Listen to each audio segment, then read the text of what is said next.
Shape America, day 6 of the National Physical Education Sport Week. Greetings to you today as we continue to talk about redefining our community.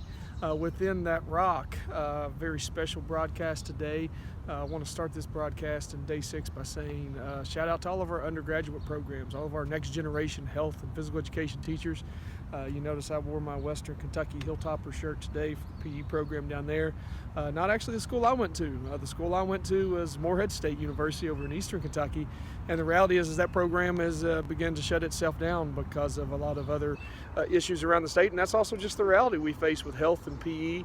And so in future years, Eastern Kentucky is going to have a real hard time finding and filling positions because of the lack of that program. So that's the reality of the world we're engaged in right now.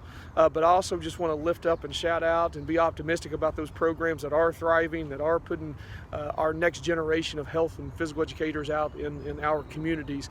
So kudos. So on this video, please tag those folks, give them a shout out, and let's say thank you, because we're going to continue to redefine our community, and that next generation of teachers is very important to that. So today's broadcast, if you can't hear the airplanes flying over, I'll slide around here just a little bit and show you what it looks like back behind me to give you a hint of where we're at. And across the way there you can see the Jefferson Memorial, and then of course right here standing in front of the Martin Luther King Memorial here in DC.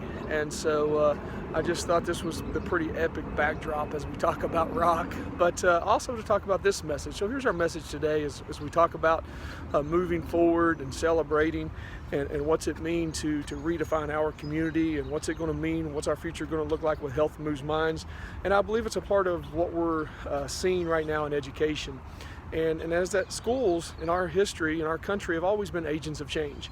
When you look at the I Have a Dream and Martin Luther King, and just that message of what it meant for schools and to establish new norms for people of color.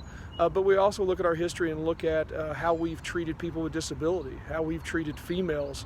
And while we still struggle with all of those things and doing a better job of embracing and being inclusive and equity for all of those different populations, it's also an important reminder that schools change norms.